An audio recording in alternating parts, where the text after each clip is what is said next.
nous a visités.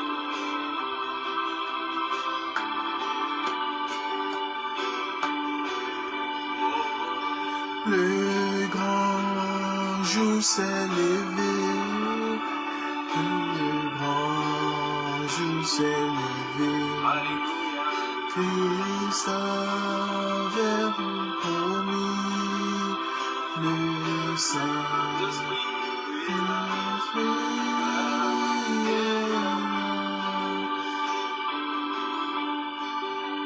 Le grand jour s'est levé. Dieu nous a visités. Voici les temps nouveaux. Chantons gloire à l'agneau.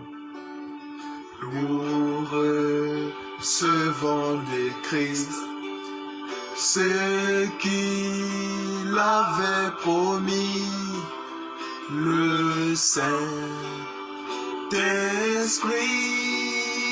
est là. Le Saint-Esprit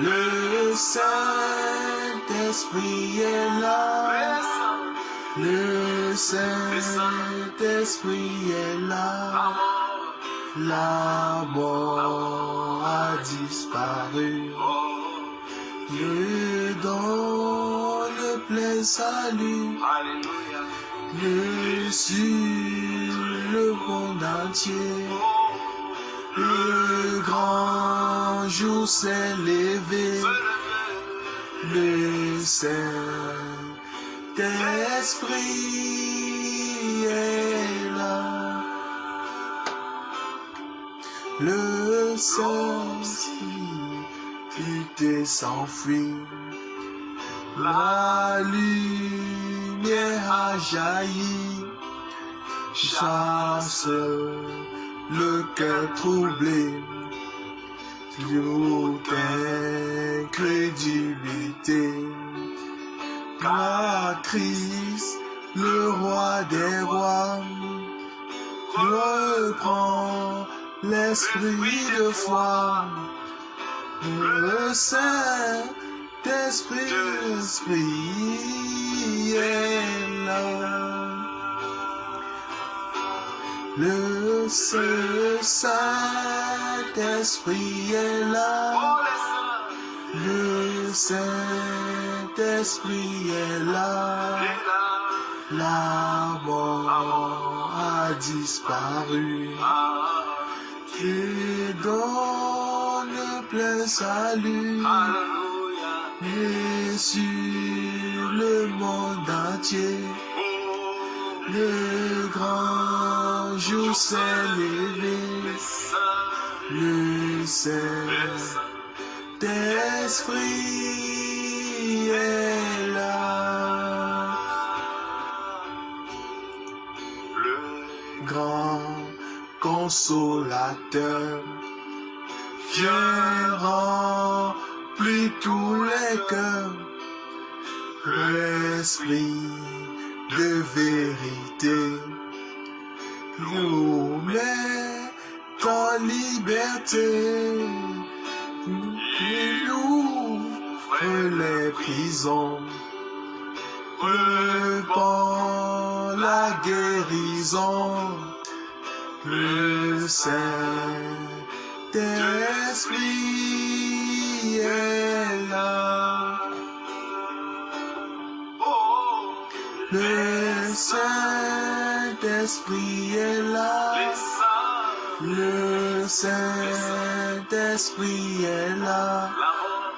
La mort a disparu.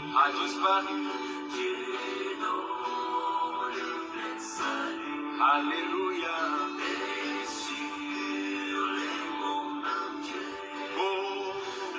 Merci, tendre Père, merci Seigneur, Yoshua Mashiach, pour ta parole, Seigneur. Toi qui es le roi des rois, le Seigneur des seigneurs.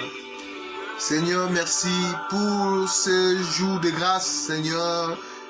Une fois de plus que tu as voulu que nous soyons ici, Seigneur, pour proclamer ton nom, Seigneur. Seigneur Dieu Tout-Puissant, Toi qui es la lumière du monde, Seigneur, qui éclaire notre cœur, qui éclaire nos vies, qui dirige nos pas, Seigneur. Toi qui es Yahweh des armées, Yahweh Tsebaoth, Seigneur. Seigneur, toi qui gardes ton peuple, Seigneur. Toi qui travailles ton peuple, Seigneur. Par ta parole et par ton enseignement, Seigneur. Nous bénissons ton nom et nous te remettons cet instant afin que Papa Yahweh, tout ce que nous allons dire maintenant, nous le disons au nom de ta grandeur, au nom de Jésus-Christ. Amen.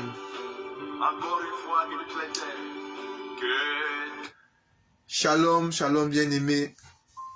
Dans le Seigneur, ça avait une immense joie d'être ici pour proclamer le nom de l'incomparable grand maître, le seul sauveur, le seul Dieu que nous avons, Christ Jésus, notre roi, notre alpha, notre oméga, notre sauveur, le seul. Si nous sommes ici, c'est pour dire au monde entier que, sauf l'incomparable grand maître est capable de donner de la vie, sauf l'incomparable grand maître est capable de restaurer les esprits, restaurer tous ceux qui sont abattus, les esprits abattus, sauf le Seigneur Yoshua Mashiach est capable de guérir ceux qui sont malades, est capable d'amener à l'existence ce qui n'existe pas, bien-aimé dans le Seigneur. C'est par le nom de l'incomparable grand maître que nous vous saluons aujourd'hui et dit au monde entier que notre Seigneur, notre roi des gloires existe. Notre Seigneur Yoshua, Mashiach, Christ Jésus, existe, bien-aimé dans le Seigneur. Il est présent, bien-aimé. Il agit et il continue à agir, bien-aimé, dans le Seigneur.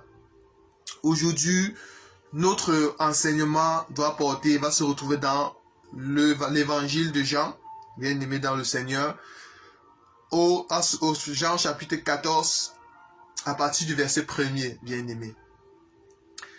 Les enseignements que nous avons donnés, on avait pris une certaine période, bien-aimé dans le Seigneur, pour donner les différentes prophéties qui étaient annoncées sur Christ et qui avaient été, que ce soit dans la loi, la somme et les prophètes, bien-aimé.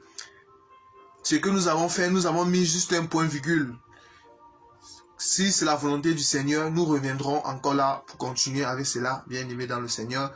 Nous n'avons pas mis un point, nous avons juste mis point-virgule, bien-aimé, ce qui veut dire que nous allons revenir là quand le Seigneur le permettra.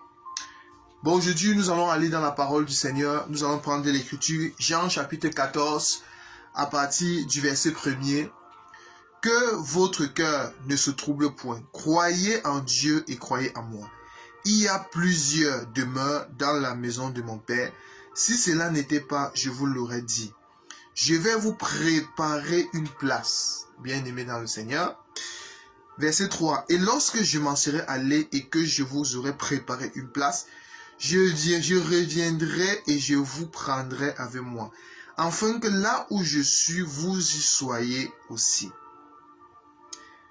Vous savez où je vais et vous en savez le chemin. Alors, bien-aimé dans le Seigneur, ici, notre Seigneur Yehoshua, l'incomparable, dit la chose suivante, qu'il y a plusieurs demeures dans la maison de mon Père. Il faut que je vais vous préparer une place, bien-aimé. Certaines personnes, quand ils lisent cette écriture, dans leur tête, ils pensent que les demeures, parce qu'aujourd'hui l'objectif, nous allons essayer de comprendre à la lumière de la parole, c'est quoi les demeures que le Seigneur Jésus parlait. C'est quoi les demeures que le Seigneur est allé nous préparer, bien-aimé. C'est quoi les demeures? Parce que certaines personnes pensent que quand on dit demeure, quand le Seigneur Dieu dit demeure, ils pensent que les demeures, ils voient une maison. Ils voient une maison. Non, bien-aimé dans le Seigneur. Bon, c'est comme ça que d'autres personnes pensent dans les têtes. Bon, vous pensez vraiment qu'au ciel, quand nous allons aller au ciel, il va y avoir les maisons? Vous pensez qu'au ciel, quand nous allons aller, vous allez voir les maisons? On va faire quoi les maisons au ciel? Bien-aimé. Parce qu'au ciel, déjà, on n'aura pas besoin de maisons. Ici sur terre, on a besoin des maisons juste parce que bon, on est dans cette tente-ci, dans ce corps. Le corps que nous avons ici là, c'est un corps qui se fatigue. C'est un corps qui a besoin de se reposer. C'est un corps qui a besoin de dormir. Mais au ciel, on n'aura plus besoin il n'y aura plus de maisons, bien aimés dans le Seigneur. Certaines personnes pensent que quand le Seigneur dit je vais vous préparer les demeures, les gens pensent que les demeures c'est la maison. Non. J'ai dit que il y a plusieurs demeures dans la maison de mon peuple, dans la maison de mon père. Bon, nous allons comprendre déjà que quand on parle, le Seigneur parle de demeures, les demeures qui pas préparées bien. Parce que ces demeures-là, nous allons comprendre que les demeures-là, c'est toujours tout un peuple. Bien aimé. C'est toujours tout un peuple qui doit quitter, c'est tout un peuple qui doit aller dans le ciel. Bien aimé dans le Seigneur. Bon, l'objectif ici, c'est de trouver, nous allons essayer de définir à la lumière de la parole, c'est quoi les demeures. Nous avons toujours dit, bien aimé dans le Seigneur, lorsque vous avez une écriture, cherchez toujours son frère. Bien aimé. Chaque écriture, la parole de Dieu, c'est un mariage. La Bible, c'est un mariage. Bien aimé dans le Seigneur. C'est un mariage et les écritures. Bon, dans les écritures, lorsque vous avez une écriture, il faut toujours chercher la pensée de l'éternité. Qu'est-ce que le Seigneur voulait dire quand le Seigneur parlait de demeure? Parce que si vous voulez utiliser votre propre Isaïe chapitre 55, j'aime toujours donner cette écriture. Isaïe chapitre 55, le Seigneur nous dit la chose suivante. Nous allons parler de cette écriture. Que nous dit Isaïe chapitre 55? Isaïe 55. On va trouver l'écriture. Isaïe chapitre 55 à partir du verset 8. Isaïe 55, verset 8. Qu'est-ce qu'il est dit? Car mes pensées ne sont pas vos pensées, et vos voix ne sont pas mes voix, dit l'Éternel. Autant les cieux sont élevés au-dessus de la terre, autant mes voix sont élevées au-dessus de vos pensées, et mes pensées au-dessus de vos pensées. Bien aimé. Bon, nous comprenons que l'homme a sa pensée, Dieu a sa pensée. La pensée de Dieu, l'Écriture nous dit que Dieu dit que mes pensées ne sont pas vos pensées et mes voix ne sont pas vos voix. Autant les cieux sont élevés au-dessus de la terre, en est de même de mes pensées qui sont au-dessus de vos pensées. Bon, nous comprenons que les pensées de Dieu, ce sont les pensées célestes. Et les pensées de l'homme, c'est terrestre. Bon, lorsque nous avons une écriture bien aimée dans le Seigneur, il faut toujours se poser la question, c'est quoi la pensée de Dieu, bien aimé? C'est quoi la pensée de Dieu? C'est très important. C'est très important. Nous n'allons pas, face à une écriture, il faut toujours se poser la question, quelle est la pensée de l'éternité? Lorsque notre Seigneur Jésus disait, il faut que j'aille vous préparer une demeure. Il y a plusieurs demeures dans la maison de mon Père. Mais si tu veux penser avec ta pensée terrestre, si tu veux réfléchir, tu veux comprendre cette écriture avec ta pensée qui est terrestre, bien aimé, tu vas penser que les demeures, il s'agit des maisons, il s'agit des immeubles, que tu iras au ciel, tu vas voir les immeubles, tu vas faire qu'au ciel les immeubles, bien aimé dans le Seigneur. Vous pensez vraiment qu'au ciel, vous allez voir les immeubles? Si c'est au moins c'est dans le millénium, peut-être, le règne de 1000 ans sur terre, je peux encore accepter, je peux encore dire amen, que peut-être oui, il y aura les maisons, bien aimées dans le Seigneur. Mais au ciel, vous pensez qu'il y aura les maisons? Bon, déjà, il faut savoir déjà c'est quoi les demeures. C'est quoi la demeure? Bon, nous allons d'abord comprendre, nous allons prendre une écriture. 2 Corinthiens chapitre 5. 2 Corinthiens chapitre 5. Nous allons aller consulter le frère Paul. Qu'est-ce que nous allons voir dans la deuxième épître de Paul aux Corinthiens, en son chapitre 5, à partir du verset 1er.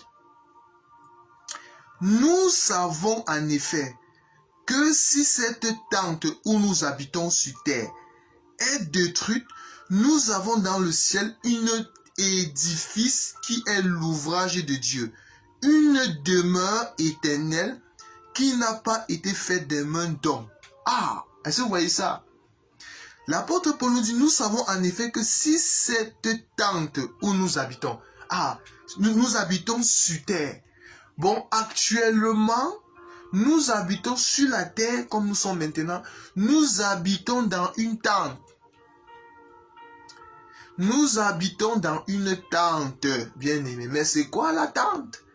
Nous comprenons que la tente que Paul parle ici, il s'agit de notre corps charnel. Il s'agit de la chair. Il s'agit de la chair. C'est ça la tente. Il s'agit de la chair. Il s'agit du corps charnel, de ce corps animal-ci. Ce corps animal, ce corps charnel. C'est ça la tente. L'apôtre Paul, nous habitons dans une tente. Vous voyez ça? Nous savons en effet que si cette tente où nous habitons sur la terre est détruite, vous voyez ça? Bon, c'est-à-dire notre corps. Parce que c'est l'esprit. C'est l'esprit. C'est l'esprit qui habite dans un corps. Notre esprit habite dans la tente. Et la tente, c'est ça qu'on appelle le corps, bien aimé dans le Seigneur. C'est ça la tente.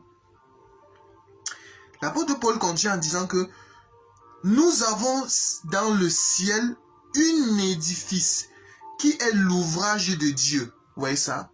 Nous avons dans le ciel un édifice qui est l'ouvrage de Dieu. Une demeure.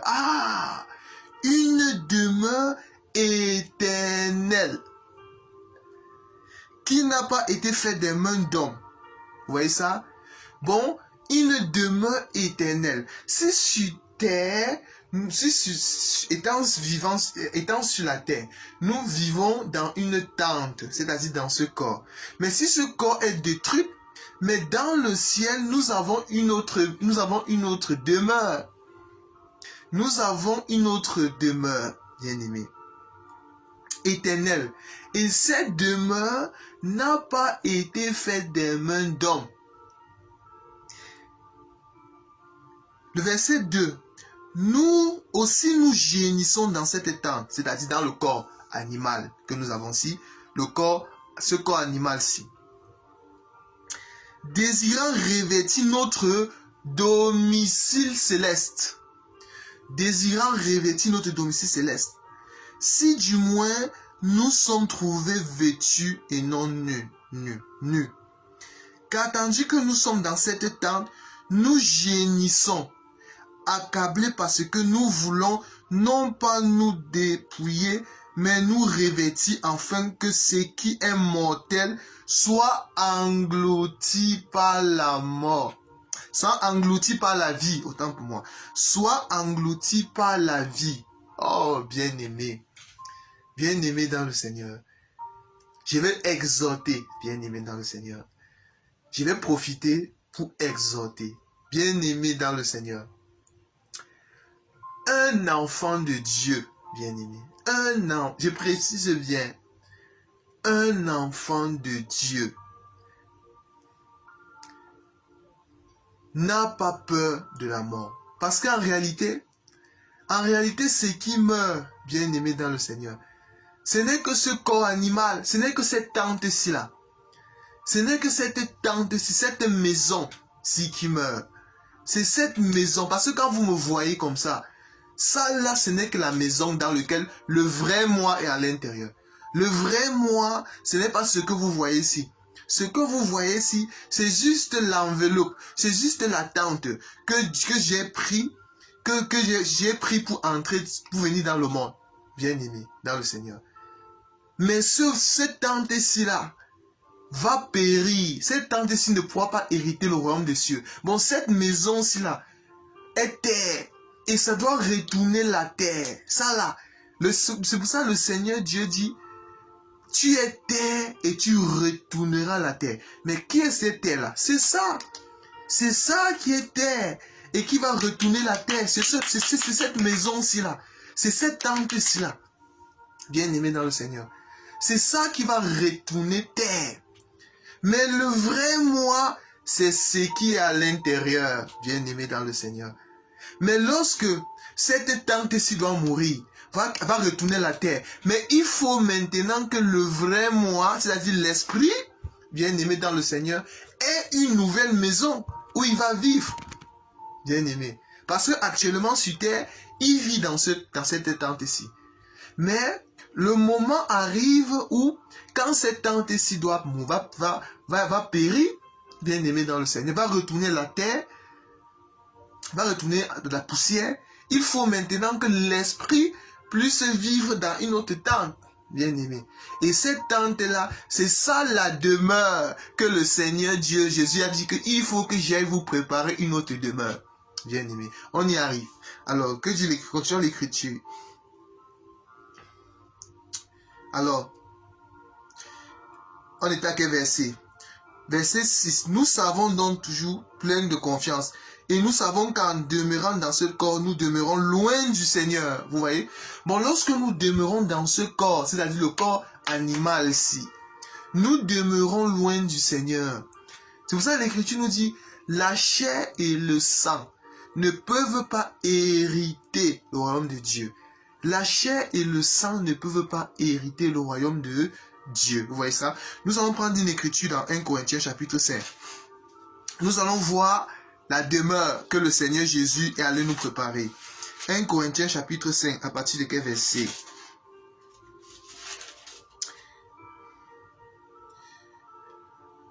Alors, non, 1 Corinthiens 15, autant pour moi, c'est 1 Corinthiens chapitre 15, plutôt. 1 Corinthiens chapitre 15. À partir du verset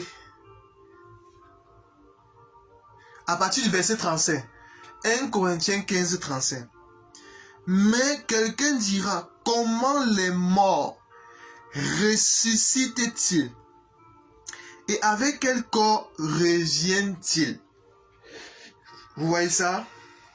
Comment les morts ressuscitent? Et avec quel corps vont-ils, avec quel corps reviennent-ils? En d'autres termes, avec quelle tente, avec quelle demeure vont-ils revenir? Vont-ils revenir, bien-aimés? Puisque le corps, la première tente, a été détruite, est morte, bien-aimé. Parce qu'elle est poussière, elle va retourner la poussière. Mais maintenant, comment est-ce que, quand les morts qui ressuscitent, avec quel corps ils vont revenir? En d'autres termes, avec quelle nouvelle tente ils vont revenir? Avec quelle demeure ils vont revenir? Bien-aimé dans le Seigneur. Alors, verset 36. Insensé, ce que tu sèmes ne reprend point vie s'il ne meurt. Vous voyez? Ne reprend point vie s'il ne meurt. Bon, nous comprenons pourquoi la vie, nous comprenons pourquoi en tant que disciple de Christ, bien-aimé dans le Seigneur, la mort pour nous c'est un gain.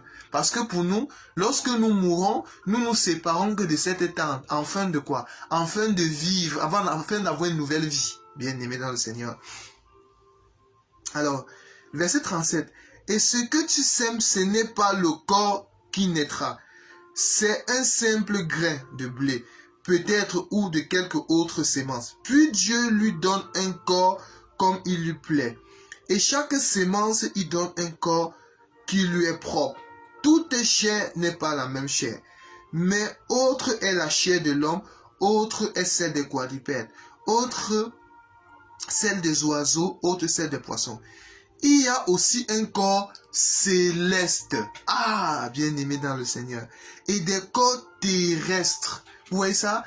Il y a les corps célestes et les corps terrestres. Bon, actuellement, comme vous voyez là, le corps que j'ai ici maintenant, c'est le corps terrestre. C'est ça la tente dans lequel je vis à l'intérieur, dans lequel mon esprit vit à l'intérieur. C'est ça le corps terrestre. Bon, nous comprenons que quand notre Seigneur Jésus disait, il faut que j'aille vous préparer. Il y a beaucoup de demeures dans la maison de mon Père. Il faut que j'aille vous préparer une place. La demeure que le Seigneur Jésus parlait, il s'agissait des corps célestes, bien-aimés. Il s'agissait des corps, du nouveau corps, le corps céleste. Que quand nous allons quitter cette tente, bien-aimée dans le Seigneur, soit nous quittons, soit nous allons mourir avant l'enlèvement de l'église. Nous allons aller dans le sein d'Abraham, nous reposer dans le lieu de repos, et ou bien il y a l'enlèvement de l'église, on va ressusciter, on va revêtir le nouveau corps, bien aimé. On va revêtir, on va voir les demeures que le Seigneur a préparées pour nous. Ces demeures-là, c'est ce qu'on appelle les corps célestes. Ce sont les corps célestes. Bon, l'Écriture dit ici là que il y a aussi des corps célestes et des corps terrestres. Mais autre est l'éclat des corps célestes, un est celui des corps terrestres. Autre est l'éclat du soleil, autre est l'éclat de la lune. Et l'éclat des étoiles, même des étoiles diffèrent en éclat d'une autre étoile. Ainsi en est-il de la résurrection des morts. Le corps est semé corruptible et il ressuscite incorruptible. Il est semé méprisable, il ressuscite glorieux. Il est semé infime, il ressuscite plein de force. Il est semé corps animal, comme corps animal, il ressuscite glorieux, bien-aimé. Il est semé infime, il ressuscite plein de force. Il est semé corps animal, il ressuscite corps spirituel. Vous voyez ça? Bon, actuellement, le corps que nous avons, c'est un corps animal qui va retourner poussière. Mais la demeure que le Seigneur est en train de nous préparer, il s'agit d'une demeure spirituelle. Il s'agit des corps spirituels, bien aimés dans le Seigneur. C'est ça la demeure. Bon, la demeure, c'est-à-dire le corps spirituel, le nouveau corps glorieux que nous allons avoir lors de la résurrection, bien aimés dans le Seigneur.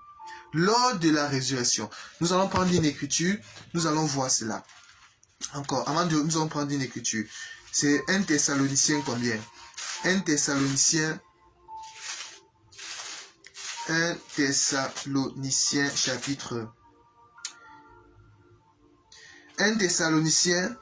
chapitre 4 à partir du verset 14. 1 Thessaloniciens chapitre 4 à partir du verset 14. Car si nous croyons que Jésus est mort, il est ressuscité, croyons aussi que Dieu ramènera par Jésus et avec lui ceux qui sont morts. Est-ce que vous voyez ça? Bon, lors de la résurrection, Dieu va ramener en Christ ceux qui sont morts, c'est-à-dire les morts en Christ. Les morts en Christ.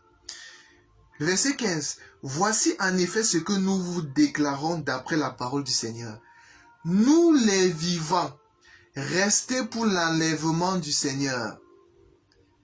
L'avènement du Seigneur. Parce que lorsqu'on parle de l'avènement du Seigneur, nous avons déjà donné cet enseignement. Il y a une différence entre le jour du Seigneur et le jour de l'Éternel.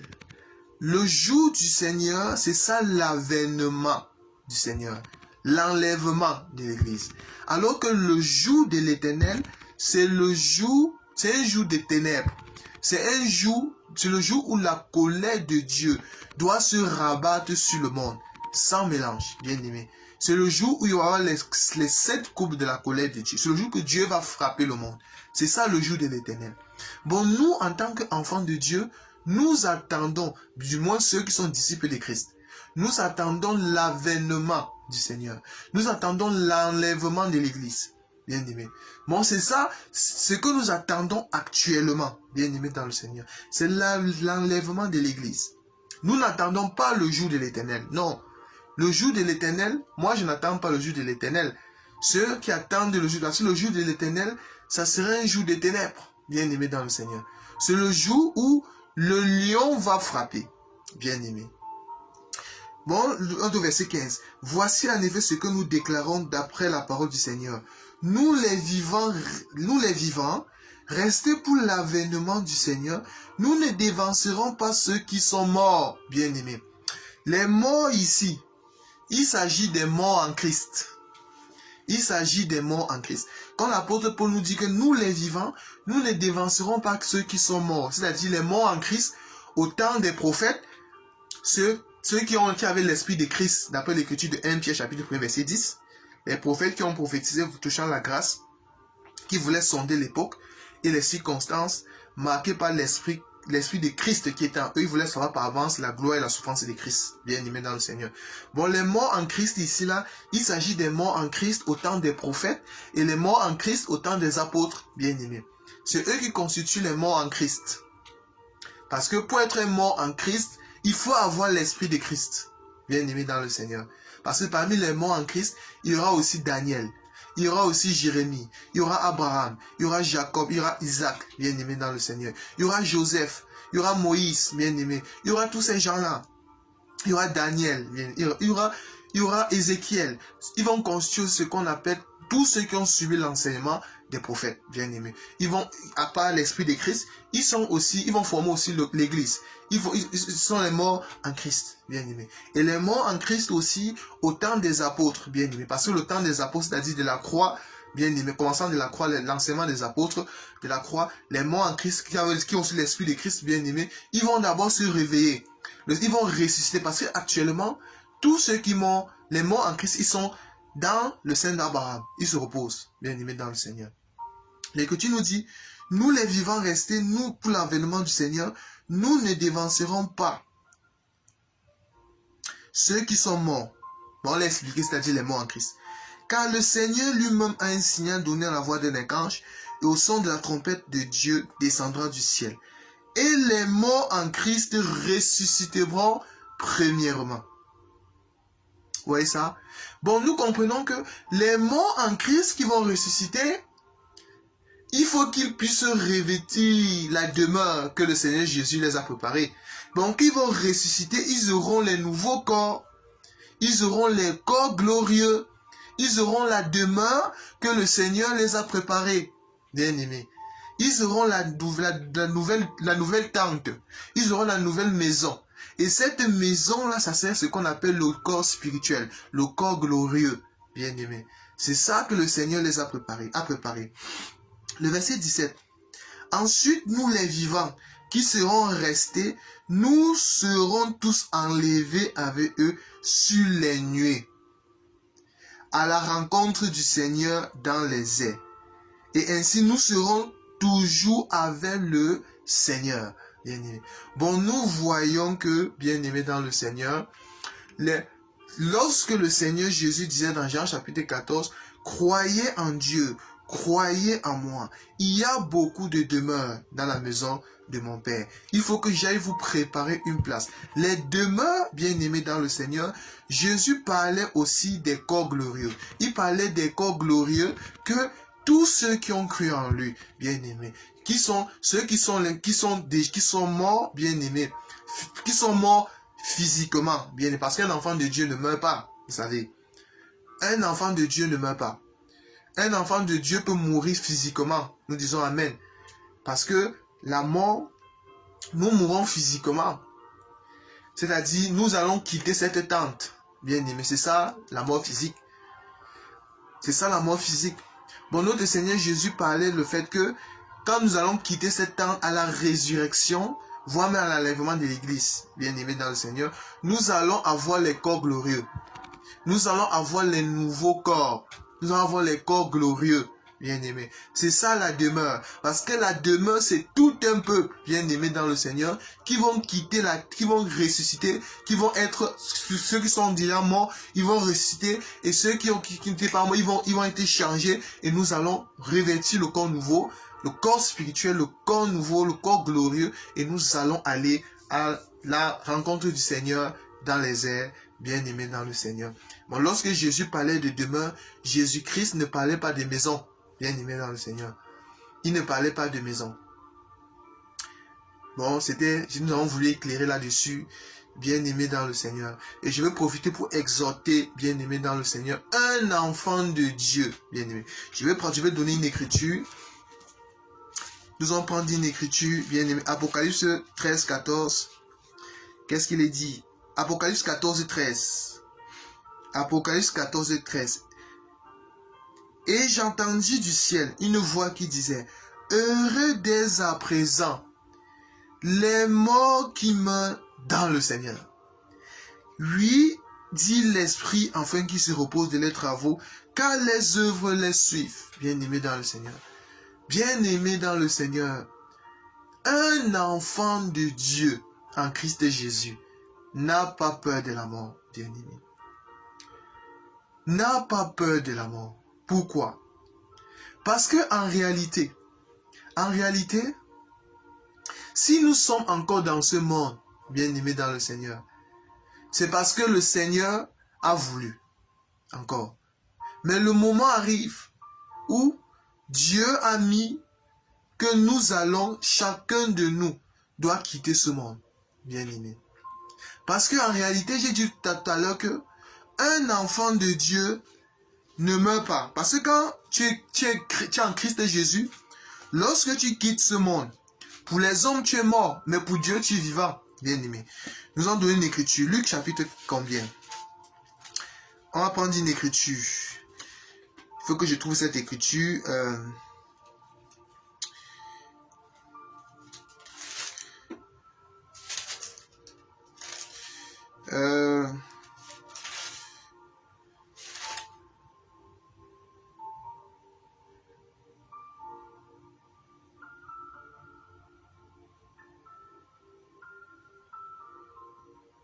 Alors, Luc chapitre 20, à partir du verset 37.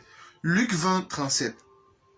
Que les morts ressuscitent, c'est ce que Moïse a fait connaître quand, à propos du buisson, il appelle Dieu d'Abraham, le Dieu d'Isaac et le Dieu de Jacob. Or, Dieu n'est pas le Dieu des morts, mais des vivants, car pour lui, tous sont vivants. Vous voyez ça? Bon, nous voyons que pour nous, à notre dimension, à la dimension humaine, lorsqu'on voit Abraham, Isaac et Jacob, ils sont morts. Mais nous, comme pour Dieu, Moïse dit Dieu d'Abraham, d'Isaac et de Jacob. Mais l'Écriture nous dit, oh, Dieu n'est pas le Dieu des morts, mais des vivants. Car pour lui, tous sont vivants. Vous voyez ça? Bon, pour Dieu, Abraham, Isaac et Jacob sont toujours vivants. Bien-aimés. Ils sont vivants. Bon, ce qui fait que, ce qui importe Dieu, ce qui intéresse Dieu, ce n'est pas ce corps charnel-ci qui intéresse Dieu. Ce n'est pas cette tente que nous avons ici là. C'est pas ça. Ce n'est pas cette tente-ci que nous avons. Ce corps animal-ci qui intéresse Dieu. Ce qui fait qu'en Christ Jésus, même si nous mourons aujourd'hui charnellement, nous mourrons, nous nous séparons de cet temps. Et en Christ Jésus, pour nous, la mort est un gain. La mort est un gain. Pourquoi? Parce que nous ne mourrons pas. Nous allons juste dans notre royaume, bien-aimés. Nous allons dans notre royaume en Jésus-Christ. Bon, Abraham, pour Dieu, les patriarches est encore vivant. Abraham, Isaac et Jacob sont vivants. Bien-aimés dans le Seigneur. Ils sont vivants. Un enfant de Dieu n'a pas peur de la mort. Bien-aimé dans le Seigneur. Si tu as peur de la mort, c'est que regarde ta relation avec le Seigneur. Nous ne sommes pas en train de dire, bien-aimés dans le Seigneur, qu'il faut quitter le monde vite. Non. Nous ne sommes pas en train de dire qu'il faut mourir avant le temps. Non. Mais nous prions que le Seigneur fasse à ce que chacun puisse être rassasié de la vie, bien-aimé dans le Seigneur. Mais l'une des choses qui montre qu'on est converti, l'une des choses qui montre que on a Christ, c'est lorsqu'on a l'assurance de la mort, bien-aimé dans le Seigneur. J'aime beaucoup l'écriture de l'apôtre Paul qui dit la chose suivante. Si nous espérons seulement en Christ, dans ce siècle présent, c'est que notre foi est vaine, bien-aimé. Bon, nous comprenons que nous espérons en Christ, oui, dans le siècle présent, mais encore plus dans le siècle à venir, bien-aimé. Dans le siècle à venir. Lorsque un enfant de Dieu quitte ce monde, bien-aimé dans le Seigneur, et que nous savons qu'il est mort en Christ, et que nous savons qu'il a servi Christ, et que nous savons qu'il a marché avec Christ, bien-aimé dans le Seigneur. Nous allons bénir le Seigneur. Nous allons rendre grâce à Dieu, bien-aimé dans le Seigneur. C'est un païen. Si un païen meurt, on va pleurer. Si un aventurier spirituel meurt, on va pleurer. Mais si c'est un enfant de Dieu en Christ Jésus qui meurt, nous ne pouvons que bénir le Seigneur. Qui a quitté, il s'est séparé de cette tente, bien-aimé. Il s'est séparé de ce corps charnel. Il est rentré à la maison. Bien-aimé dans le Seigneur. La parole de Dieu nous dit, bien-aimé, que nous sommes pèlerins sur la terre.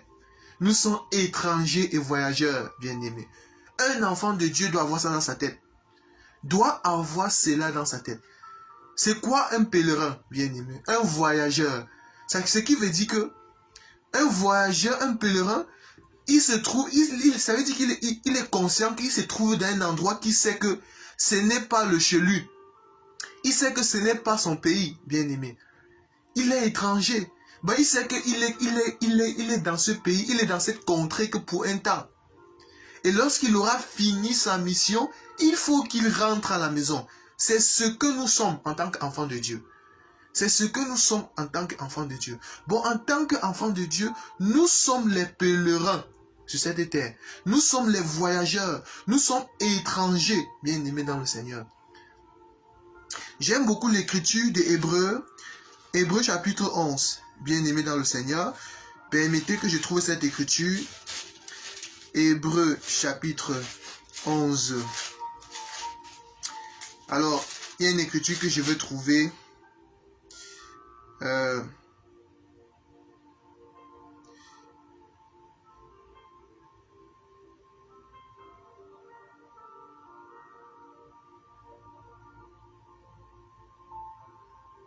Alors, nous allons prendre Hébreux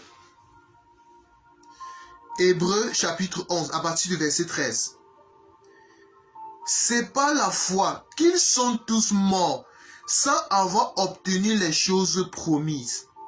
Mais ils ont vu et salué de loin, reconnaissant qu'ils étaient étrangers et voyageurs sur la terre. Oh, quelle écriture, bien-aimé. Oh, Seigneur Jésus, quelle écriture, bien-aimé. Oh, Seigneur Jésus, Seigneur Yoshua, quelle écriture. Je vais relire cette écriture, bien-aimé. Vous voyez pas, ça me donne les frissons là. Je sens, bien-aimé dans le Seigneur. Je vais relire l'écriture. Hébreux chapitre 11, à partir du verset 13. C'est par la foi qu'ils sont tous morts sans avoir obtenu les choses promises. Mais ils les ont vus et salués de loin, reconnaissant qu'ils étaient étrangers et voyageurs sur la terre. Bien-aimé. Oh Jésus. Vous voyez l'écriture, bien-aimé dans le Seigneur. Vous voyez cette écriture? Bon, ici, la parole de Dieu nous dit nos pères dans la foi. C'est-à-dire les Abraham, Isaac, Jacob. Il y en a tellement bien-aimés. Les Noé, bien-aimés. Tous ces gens-là. La parole de Dieu nous dit, ils sont tous morts. C'est pas la foi qu'ils sont tous morts sans avoir obtenu les choses promises, bien-aimés. Comme quoi, c'est pas parce que tu peux servir le Seigneur. Tu peux être enfant de Dieu sur cette terre. Tu sais le Seigneur. Tu marches avec le Seigneur. Tel que la parole de Dieu nous dit que Noé marcha avec Dieu. Enoch marcha avec Dieu. Bien-aimé. C'est possible. Tu peux marcher sur cette terre avec Dieu. Tu peux craindre le Seigneur. Le Seigneur peut te connaître par ton nom. Mais Dieu, il y a certaines choses que tu peux demander à Dieu. Dieu ne te donne pas. Mais ce n'est pas parce que Dieu ne t'a pas donné quelque chose que ça veut dire que le Seigneur ne t'aime pas. Bien-aimé. Bon, nous voyons ici que les patriarches, ils sont morts sans obtenir les choses promises. Bien-aimé. Bon, nous comprenons pourquoi l'apôtre Paul nous dit dans 2 Corinthiens, chapitre 5. Qu'est-ce qu'on va trouver l'écriture avant de revenir dans Hébreux chapitre 11. C'est 2 Corinthiens combien? 2 Corinthiens. Alors,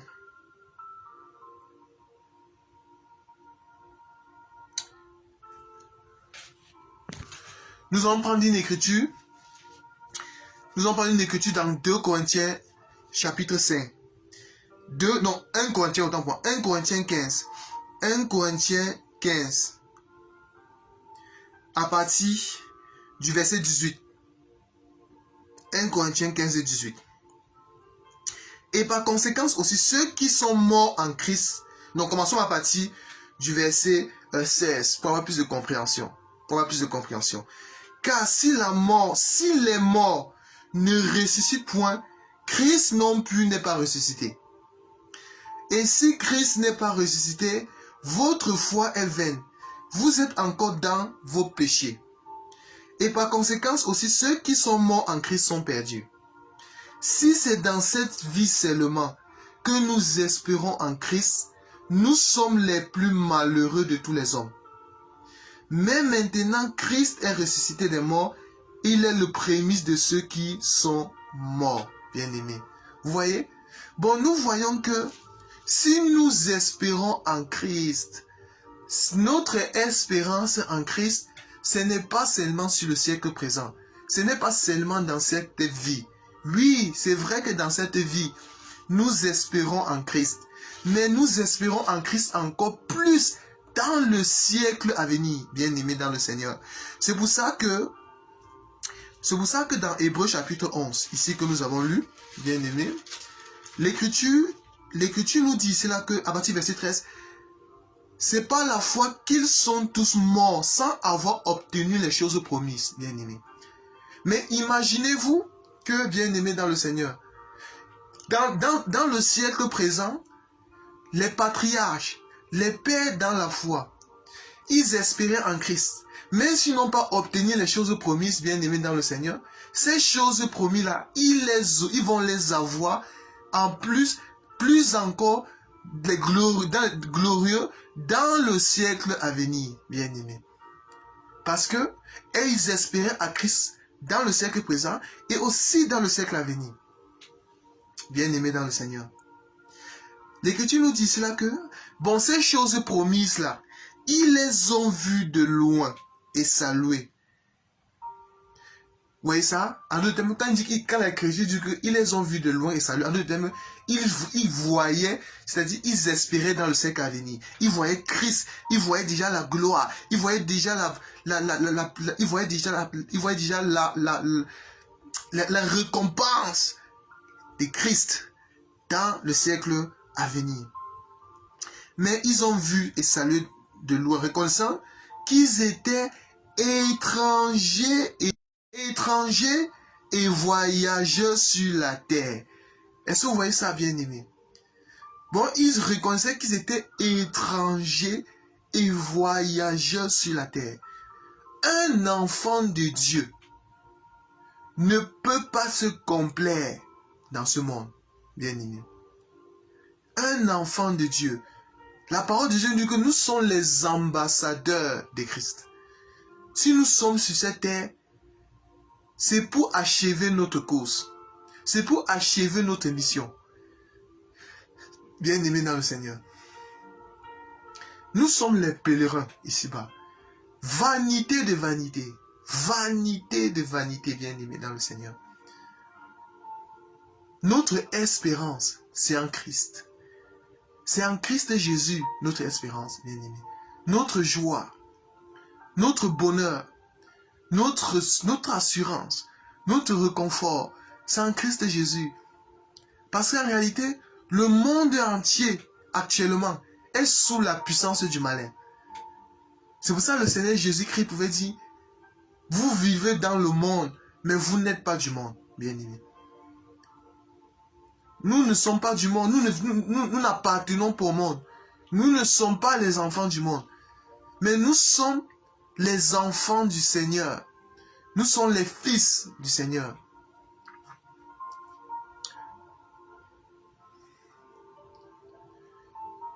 C'est très important, bien-aimés dans le Seigneur. Le verset 14, ceux qui parlent ainsi montrent qu'ils cherchent une patrie. Ah, bien-aimés. Ceux qui parlent ici montrent qu'ils cherchent une patrie. S'ils avaient eu en vue celle d'où ils étaient sortis, ils auraient eu le temps d'y retourner. Mais maintenant, il en désire une meilleure, c'est-à-dire une céleste. C'est pourquoi Dieu n'a pas honte d'être appelé leur Dieu, car il les a préparé une cité, bien-aimés. Oh, bien-aimés dans le Seigneur. Quelle écriture! Nous comprenons que il y a certaines personnes même que Dieu a même honte d'être appelé leur Dieu. Oh, Seigneur Jésus.